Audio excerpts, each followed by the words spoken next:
اللهم صل على محمد وآل محمد. عن اللعين الرجيم. بسم الله الرحمن الرحيم. الحمد لأهله والصلاة على أهلها. أما بعد فقد قال سبحانه وتعالى بسم الله الرحمن الرحيم حافظوا على الصلوات والصلاة الوسطى وقوموا لله قانتين.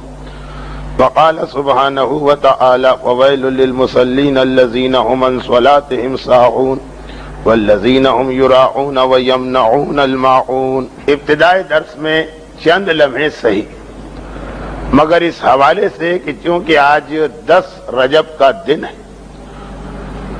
اور یہ وہی دن ہے کہ جس کے لیے دعائے رجب خصوصی تذکرہ آیا کہ اللہم انی اسألک بالمولودین فی رجب محمد ابن علی الثانی وابنہ علی ابن محمد المنتجب، کہ اے خدا میں تجھ سے سوال کرتا ہوں ماہ رجب میں پیدا ہونے والے ان 2 معصوموں کے حوالے سے جن میں ایک علی کے بیٹے محمد اور دوسرے انہی کے فرزند علی ابن محمد منتجب ہے.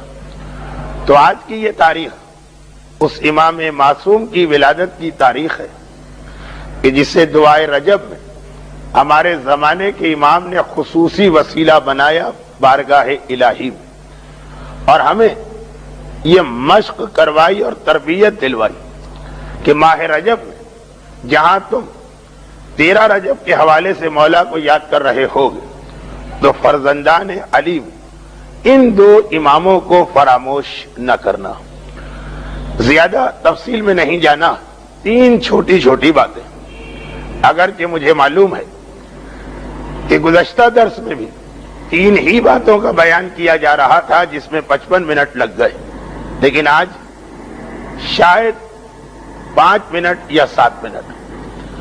پہلی بات امام کی والدہ ماجدہ کے حوالے سے جو میں نے گزشتہ جمعے کو کہیں پر یہ عرض کیا تھا، اب میں خود بھول گیا کہ کہاں پر، کہیں پہ یہ عرض کیا تھا کہ معصومین کی امہات پر جب ہم نگاہ ڈالتے ہیں تو ہمیں اس میں پروردگار کا ایک نظام عدل نظر آتا ہے، یعنی ساری کی ساری مائیں ایک ہی گھر اور ایک ہی خاندان سے نہیں.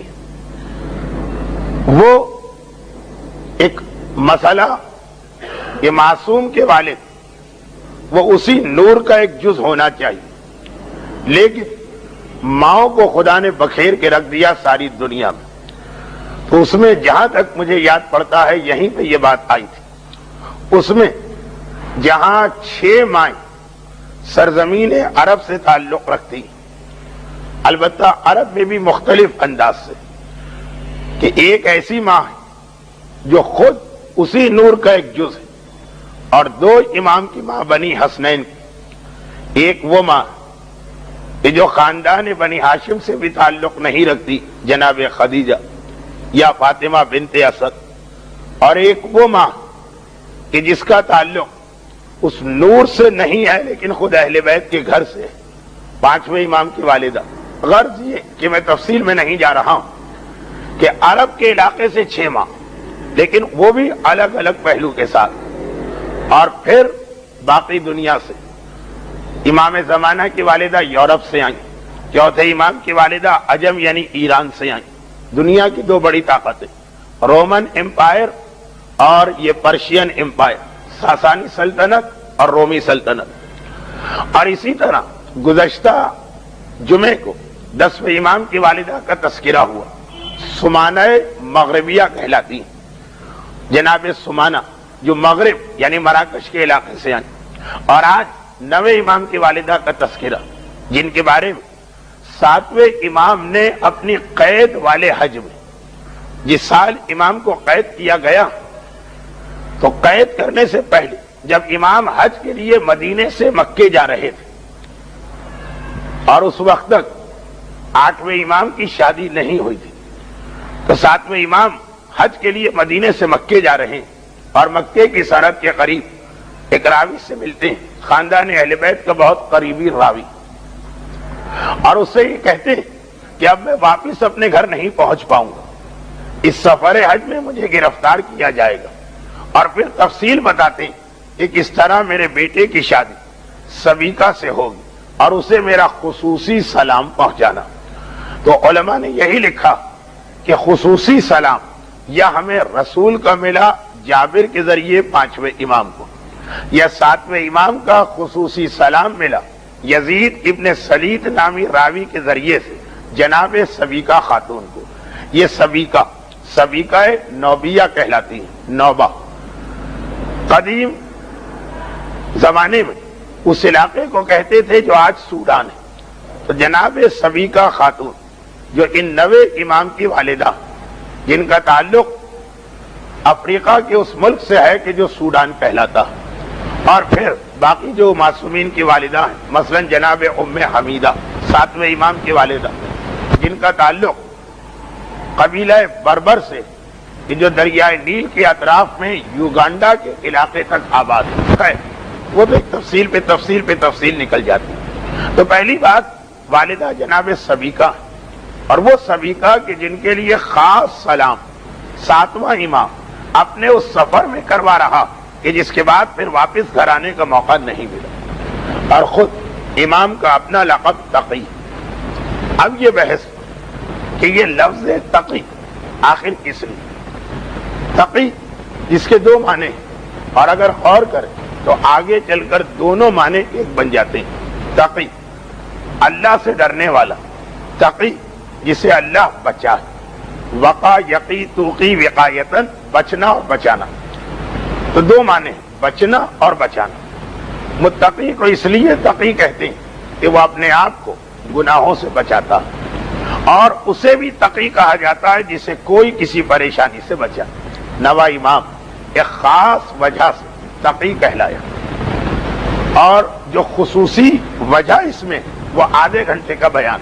جو لوگ کل رات کو کسی ایسی محفل میں شریک ہوئے کہ جہاں میرا اسی موضوع پہ بیان تھا، وہ یہ سن چکے ہوں گے، کیونکہ کل تو ماشاءاللہ 4-5 جگہوں پہ بعض مومنین سے ملاقات کا موقع ملا، جن میں سے کچھ یہاں بھی نظر آ رہے ہیں۔ تو ایک تو 9 امام اس لیے تقی کہلا کہ مامون رشید کی محفل شراب، محفل موسیقی، محفل مکس گیدرنگ، وہ سارے کے سارے گناہ جو مامون امام کے اعزاز میں منعقد کیے تھے، ہر جگہ امام نے اپنے آپ کو بچایا اس مخصوص انداز سے جو کل رات کی محفلوں میں میں نے پڑھا۔ اور میں نے کیا پڑھا؟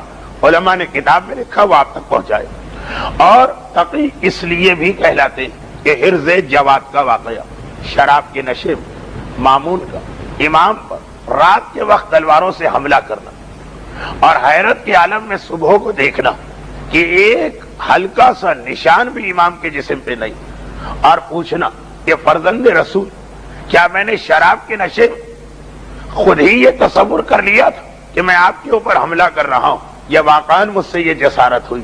اور امام کا جواب دینا اور یہ بتانا کہ تو نے پوری شدت کے ساتھ یہ تلوار چلائی، لیکن میرے گلے میں یہ جو تعویذ لٹک رہا، اس کی برکت سے خدا نے مجھے بچایا، اور حرز جواد کے نام سے تمام صاحبان ایمان اپنے اور اپنی اولاد کی حفاظت کے لیے اس وقت سے آج تک اسے استعمال کر رہے ہیں۔ اس لیے بھی یہ تقی کہلائے۔ تقی یعنی جسے اللہ نے بچایا، تقی یعنی جو خود بچا خوف خدا سے، ان گناہوں سے جو اس معاشرے میں پھیلے تھے۔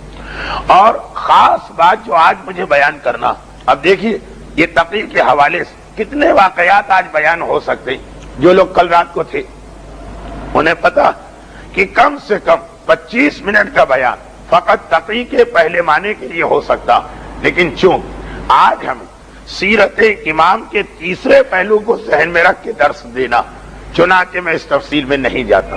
تیسرا پہلو کیا؟ تیسرا پہلو امام جیسے بردبار، امام جیسے حلیم، امام جیسے کاذب، امام جیسے اس معصوم کی سیرت کہ جو ہر جگہ اپنے غصے کو کنٹرول میں رکھتا، ایک مقام پہ جلال میں آ گئے۔ اور جلال بھی ایسا کہ اپنے سگے اور بوڑھے چچا کو ان کا دامن پکڑ کے ہٹا رہے ہیں اور کہہ رہے ہیں کہ آپ غضب خدا کو دعوت دیتے ہیں. یہ امام کی سیرت کا تیسرا پہلو ہے اور یہیں سے ہمارا اصل مقصد شروع ہوگا، اور وہ یہ کہ میں نے بار بار یہ تاریخی مسئلہ آپ کے سامنے پیش کیا، خصوصیت کے ساتھ جب گزشتہ سالوں مراجع کا انتقال ہوا کہ ہم اور آپ بہت جلد پریشان ہو جاتے ہیں اور ہتھیار ڈال دیتے ہیں ایک مرجع کا نام اگر ہمیں صحیح طور پہ پتہ نہ چل رہا ہو، اور ہم سوچتے ہیں کہ آخر یہ کیسا دین ہے کہ ہمارے اعمال تک رک جاتے ہیں.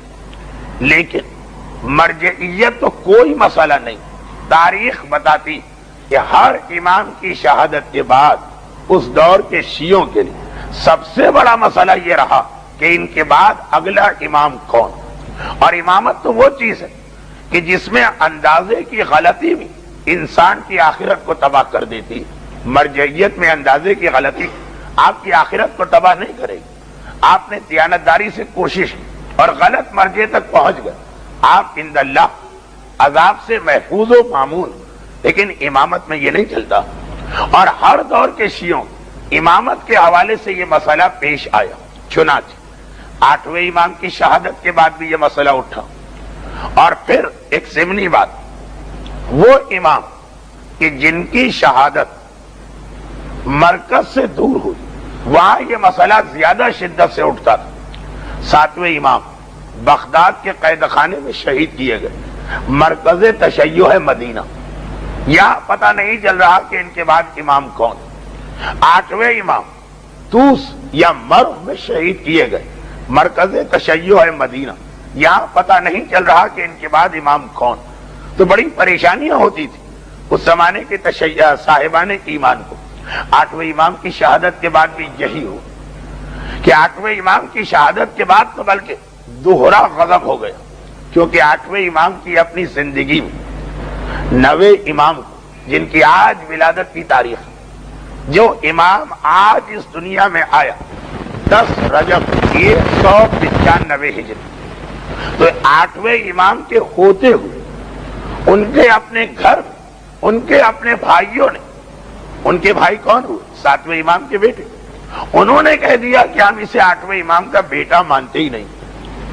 اور ایک عجیب بات، 8ویں امام کی والدہ جن کا تعلق افریقہ کے ملک سوڈان سے، جناب سبیکہ، لیکن یہ تو ہوئی ان کی جغرافیائی نسبت.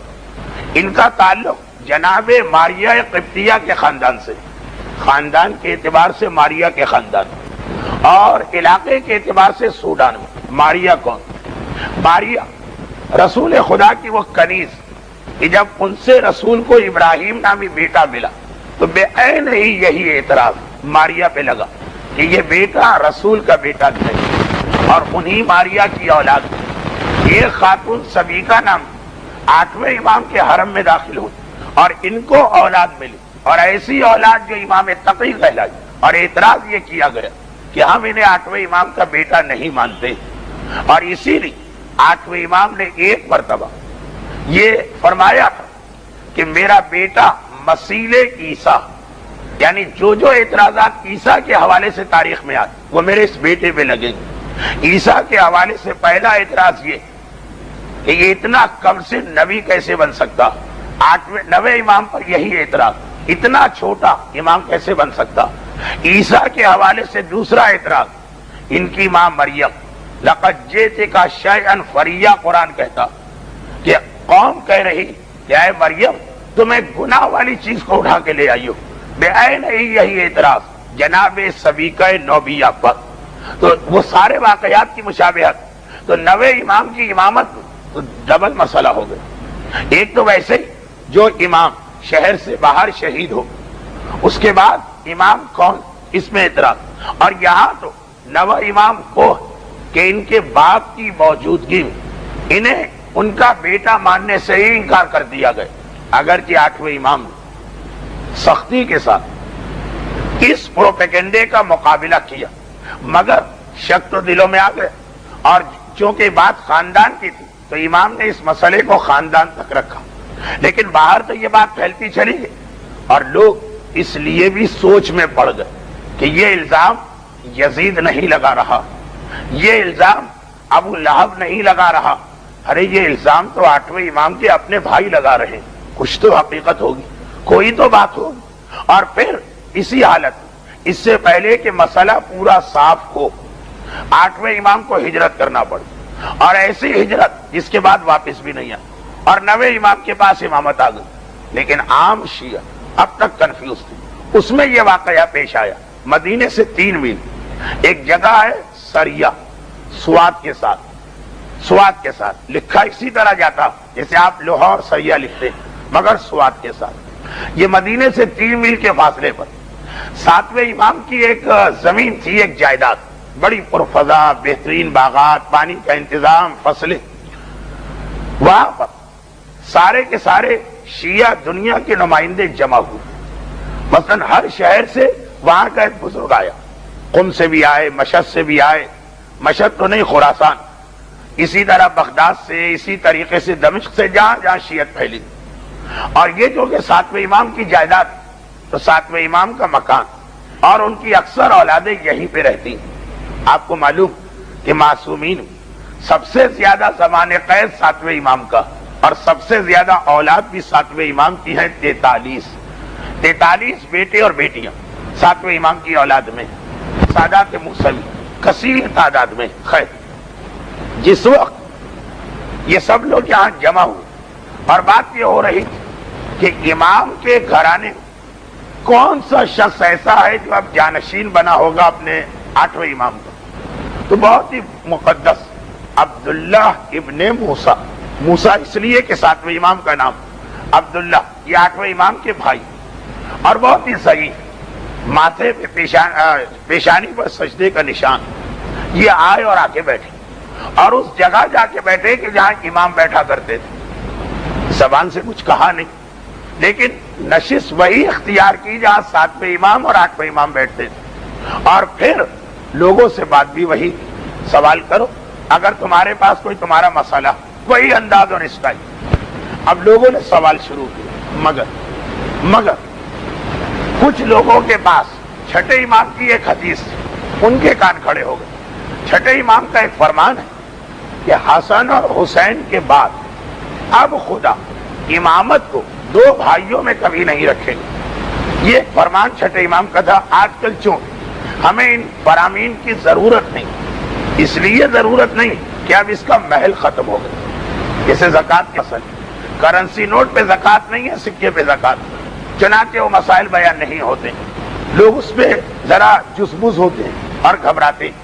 یہ تو پھر بھی فرعی مسئلہ، عقائد کے مسئلے میں جس چیز کی آج ضرورت نہیں وہ بیان نہیں کی جاتی، لیکن اس وقت ضرورت، کیونکہ ابھی سلسلہ امامت نامکمل۔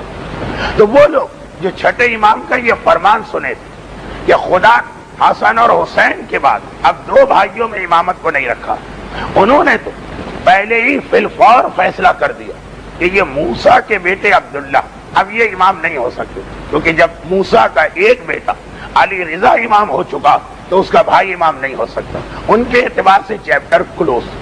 لیکن ہر حدیث ہر آدمی نے اس وقت بھی نہیں سنی، باقی لوگ متوجہ ہوئے، اور کسی نے ایک سوال ایسا کر لیا کہ اگر اس درس میں بچے نہ ہوتے تو میں یہ تفصیلی سوال پڑھ کے بھی سناتا۔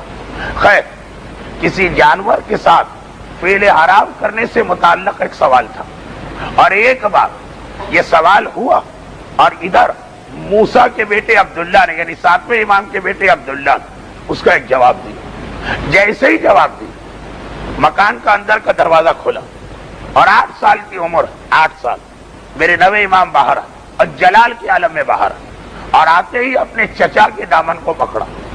اچھا، تاریخ معصومین، بھتیجے کا آ کر اپنے چچا کا دامن پکڑنا، یہ بھی 2 دفعہ، پہلا اس وقت اور دوسرا جب 11ویں امام کی شہادت پر ان کے بھائی جعفر تواب ان کی نماز جنازہ پڑھانے کھڑے ہوئے تو ایک مرتبہ پردہ ہٹا اور 12ویں امام نے آ کے چچا کو دامن سے پکڑ کے کھینچا کہ یہ جگہ آپ کی نہیں ہے، یہ میری۔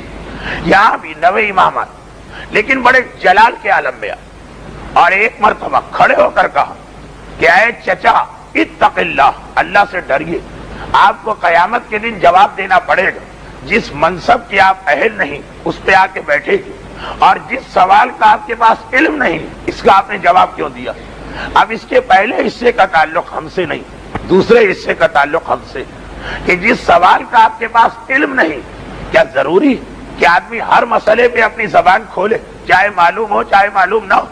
ایک مرتبہ میرا نواں امام، اور اس حوالے سے ایک جملہ اور سن لیجیے کہ یہ نوے امام کا دنیا تشیع کے سامنے بطور امامت پہلا دن، میں اکثر اپنی مجالس اور محافل میں اس ایک بات کا بھی خیال کرتا ہوں کہ جب بھی کوئی نیا حکمران آتا تو اپنی پہلی تقریر اپنی ایک پالیسی دیتا، تو ہر امام نے اپنی امامت کے پہلے دن کیا کہا؟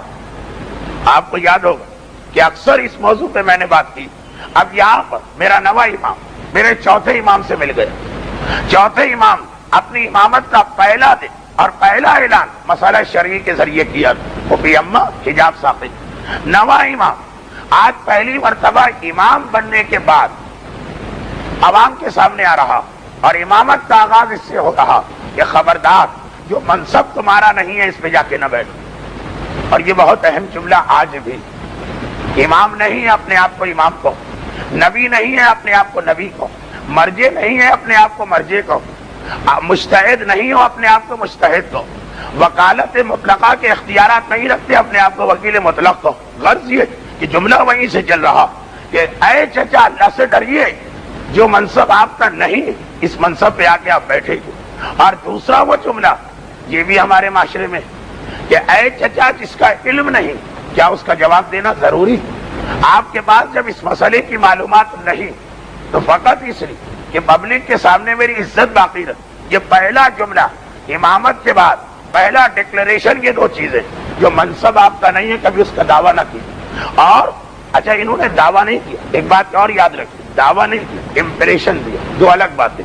ایک آدمی اپنی زبان سے کہے کہ میں مجتہد ہوں، اور ایک زبان سے نہ کہے لیکن اس انداز سے کام کرے کہ سامنے والی پبلک کو امپریشن ملے کہ یہ مجتہد ہے۔ چنانچہ مثلاً یہ کہے کہ میں حوزہ علمیہ کا مؤسس مرجع چلاتا، اب یہ امپریشن، اس میں زبان سے کوئی بات نہیں ہوئی۔ اسی طریقے سے انسان فتوے دینا شروع کرے، اجتہاد نہیں، تو اب یہاں موسیٰ کے بیٹے عبداللہ کبھی بھی نہیں کہا میں امام، مگر بیٹھے اس جگہ پر اور زبان اس طرح سے کھول لی، تو نواں امام پہلا دن امامت کا دو چیزوں کا اعلان کر رہا۔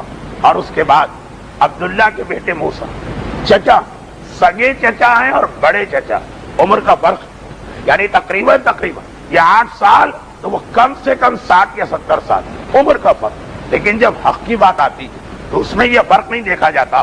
ایک مرتبہ انہوں نے پلٹ کے صفائی پیش کی، کبھی صفائی بھی آدمی پیش کرتا، کہا کہ اے بھتیجے تم تو تھے بھی نہیں جب میں نے اپنے بھائی سے جو امام برحق یہی مسئلہ پوچھا تھا، اور اس نے مجھے وہی جواب دیا جو میں نے اس کو دیا۔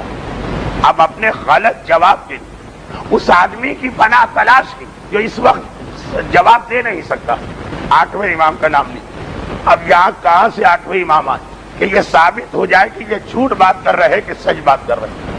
کہا میں نے تو خود اپنے 8ویں امام سے یہ مسئلہ پوچھا تھا، یعنی ان کے بھائی 8ویں امام، انہوں نے یہ جواب دیا۔ اور کوئی شخص ہو چپ ہو جاتا، لیکن جو کہ نواں امام اور امام ان چیزوں کے بارے میں غیب کا علم رکھتا، کہا چچا اگرچہ میں اس وقت پیدا نہیں ہوا تھا لیکن مجھے یہ بھی معلوم کہ آپ نے کیا مسئلہ پوچھا تھا، اور یہ بھی معلوم کہ میرے بابا نے کیا جواب دیا تھا۔ یہ نواں امام امامت کے پہلے دن کا آغاز ایک معجزے سے کر رہا۔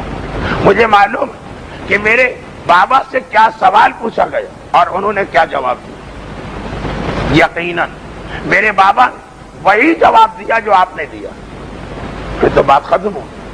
میرے بابا نے وہی جواب دیا جو آپ نے دیا، جواب بالکل صحیح مگر سوال الگ تھا۔ اسی لیے جب کبھی بھی کوئی شخص آ کے کہتا کہ ہم نے فلاں مجتہد سے پوچھا انہوں نے کہا یہ چیز جائز، تو اور میرے پاس تحریر، ہم یہی کہتے ہیں جواب نہیں دکھائیے، پہلے سوال دکھائیے آپ نے پوچھا کیا۔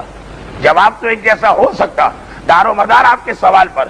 نویں امام کا جملہ سنی، یہیں پہ بات ختم، یعنی اب مسائل کا بیان۔ ڈکلیریشن آ گیا امامت کا پہلے دن، جسے غالباً فوجی زبان میں کہا جاتا ہے آرڈر آف دا ڈے.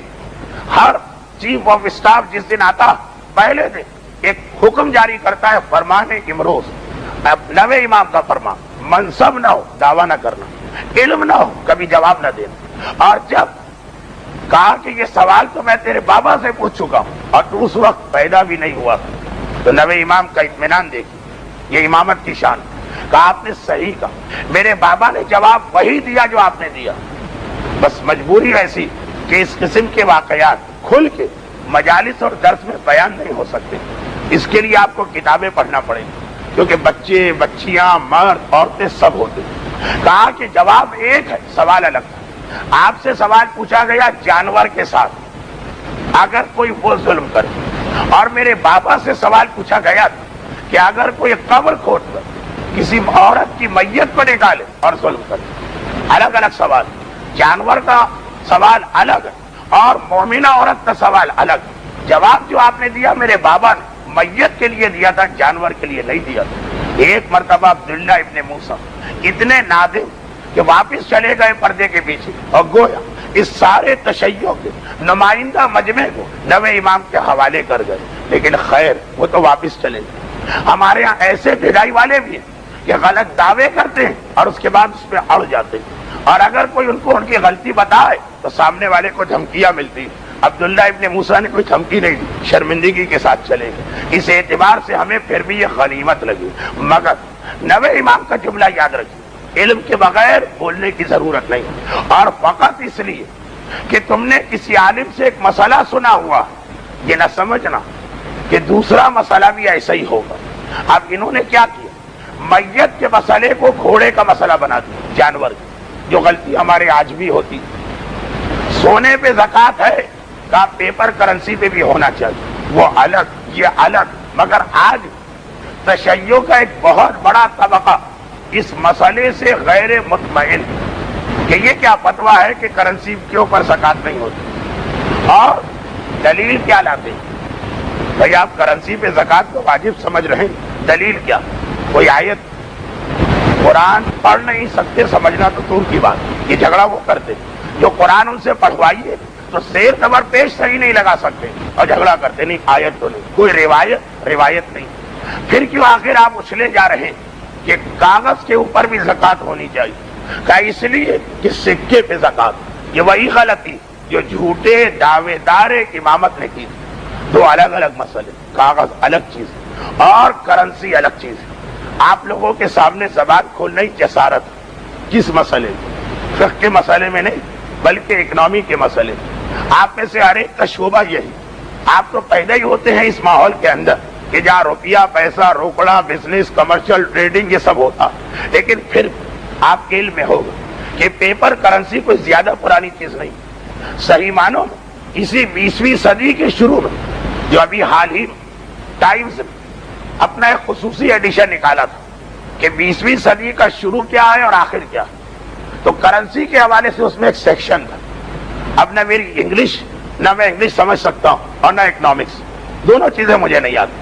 اور مسئلہ ہی نہیں دونوں چیزوں کا, انگریزی میں اکنامکس کا مسئلہ لکھا ہوا تھا. لیکن تھوڑا بہت جو کسی نے سمجھایا وہ یہ تھا کہ 20ویں صدی کا آغاز پیپر کرنسی سے ہوا اور اس کا اختتام پیپر کرنسی کی موت پر ہوا. اب پلاسٹک کرنسی چلے گی, اور یہ بھی ایک تجربہ, یہ کریڈٹ کارڈ اور مختلف کارڈ کا کہ پیپر کرنسی سے یہ صدی شروع ہوئی, اور اس صدی نے اپنے سامنے پیپر کرنسی کے سارے نظام کو ختم ہوتے دیکھا. جیسے پولیٹیکل مسائل کی ہیڈنگ میں انہوں نے کمیونزم کے لیے یہی جملہ لکھا کہ یہ 20ویں صدی وہ جس نے کمیونزم کو عروج پاتے بھی دیکھا اور کمیونزم کو مرتے بھی دیکھا. ساری چیز یہیں شروع ہوئی یہیں ختم ہو گئی. جب اکنامک کا حصہ آتا اس میں کرنسی کے بارے میں یہ لکھتے ہیں کہ دنیا کا یہ تجربہ ناکام ہو گیا اور اب کرنسی کا سسٹم بدل رہا, اور 21ویں صدی نمودار ہو پلاسٹک کرنسی کے تصور کے ساتھ پیپر کرنسی چلی گئی. تو یہ بہت نئی چیز اور تجرباتی مرحلہ. اور ایک بات دنیا میں کہیں کہیں یہ آواز بلند ہو رہی کہ کرنسی کا یہ سارا سسٹم ناکام اور ساری دنیا کی اکنامکس کو تباہ کر رہا. واپس وہی پرانا سسٹم آ جائے کہ سکے کی ویلیو کا اندازہ اس بات سے کیا جائے اس میں کتنا سونا, بس تو یہ کہنا کہ اسلام کے اندر جو سکے کے زکوٰۃ کا حکم ہے آج ساری دنیا اس کو چھوڑ چکی اور اب یہ نظام نہیں آئے گا، یہ لا علمی اور جہالت کا نتیجہ ہے۔ مگر کون سی جہالت؟ آدھی جہالت، جن کو نہ اکنامکس کا پتا اور نہ شریعت کا پتا اور دونوں پہ ایک ساتھ بولنے کو تیار، ان کی یہ غلطی۔ یہ ایک تجربہ ہے پیپر کرنسی جو فیل۔ اب پلاسٹک کرنسی یورپ میں تو ہر جگہ، کسی کی جیب میں آپ کو پیپر کرنسی یورپ میں نہیں ملے گی سوائے ہم جیسے لوگوں کے کہ جن کو پتہ ہی نہیں کہ وہاں کا نظام کیا۔ اور پلاسٹک کرنسی کے بارے میں بھی لکھا، ایک تجربہ ہے، ایک جوا کھیلا جا رہا۔ اب دیکھیں اس کا کیا نتیجہ نکلتا، تو کوئی تعجب نہیں ایک مرتبہ گھوم 100-150 سال کے بعد دوبارہ وہ سکے کا نظام آ جائے، لیکن وہ نظام آئے کہ نہ آئے، یہ بحث خود یہ بتا رہی کہ سکے والی کرنسی کے اثرات معاشرے میں کچھ اور ہوتے اور نوٹ کے اثرات معاشرے میں کچھ اور ہوتے۔ یہ ساری اکنامیکل خرابیاں، خصوصاً انفلیشن یا افراط زر، اس کی ذمہ داری پیپر کرنسی میں ڈالی جا رہی ہے۔ جس ملک کا دل چاہتا ہے دھڑا دھڑ نوٹ چھاپ لیتا، اگر سونے کے بنے ہوئے سکے ہو یہ کبھی بھی کنٹرول سے باہر نہیں ہوگا۔ آج کو اب میں یہ نہیں کہہ رہا، پھر دوہرا کہ دوبارہ یہ سکہ آئے گا کہ نہیں آئے گا، لیکن آج یہ بحث بتا رہی کہ پیپر کرنسی اور سکے میں ضرور کوئی فرق ہے، دونوں الگ الگ چیزیں، یہی شریعت مطہرہ کہہ رہی ہے، الگ چیزیں، اور ایک کا مسئلہ دوسرے پہ نہیں آئے گا۔ ایک اور بات سن لیجیے، ایک اور بات، اور وہ یہی بحث نماز جمعہ میں چھیڑ دی جاتی ہے۔ میں بات کیا کر رہا تھا؟ نوے امام کی سیرت کا جملہ، اور وہ کیا جملہ ہے؟ سیرت امام نہم کہ بغیر علم کے بولو نہیں۔ اور خصوصاً ایک مسئلہ اگر تم نے امام سے بھی سنا، سگا بھائی اپنے سگے بھائی سے مسئلہ سنتا ہے جو امام ہے، تب بھی وہ مسئلے کا مورد الگ، اس کو ہر جگہ نہ پھیلاؤ۔ چنانچہ میں نے مثال زکوٰۃ کی، اب آئیے مثال نماز جمعہ کی۔ مگر نماز جمعہ کی مثال الگ سے کیوں؟ اپنا موضوع شروع کر دیں، اس موضوع کے بیچ میں جہاں لفظ جمعہ رہا وہاں پہ یہ مثال کیوں نہ دیں؟ خلاصہ یہ نکلا کہ ہمارے نوے امام نے ارشاد فرمایا کہ میری امامت کا آغاز اس حقیقت سے ہے کہ مسئلہ جب پوچھنا ہے جاننے والے سے پوچھنا، اور اندازوں سے کبھی کام نہ چلاؤ۔ اللہ جل اللہ جل یا مولا، اللہ جل اللہ جل اللہ جل اللہ جل اللہ جل اللہ جل اللہ جل اللہ جل یا صاحب السماء، اللہ جل اللہ جل اللہ جل